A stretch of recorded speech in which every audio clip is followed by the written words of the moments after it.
Geçmeyen öksürük e, normal değildir. Mutlaka bir hastalığın belirtisidir. Normalde öksürük nefes borumuza girmiş tozların, mikropların veya yabancı maddelerin dışarıya hızla atılabilmesi için vücudun kullandığı bir savunma mekanizmasıdır.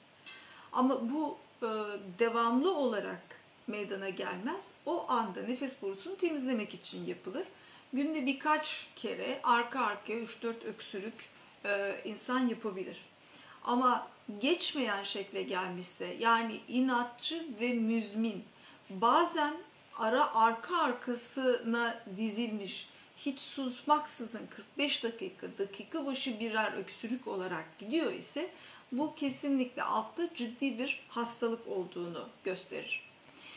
Bu hastalıklar arasında solunum sisteminin enfeksiyonları, yabancı maddeleri, doğuştan nefes borusunun yapısal bozuklukları, bağışıklık mekanizması hastalıkları, kronik enfeksiyonlar, üst hava yolu enfeksiyonları, akciğerin içindeki çeşitli hastalıklar ve yabancı maddelerin kaçması gibi çok değişik hastalıklar olabilir.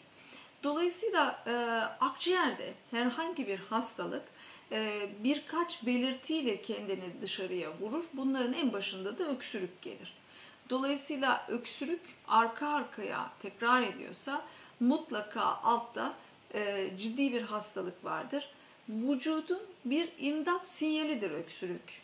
O sinyali doğru almazsanız vücutta daha ciddi belirtiler çıkmaya başlayabilir ve fark etmeden siz hastalık çok ilerleyip tedavi edilmez boyuta geçebilir. Onun için öksürüğü yabana atmayın.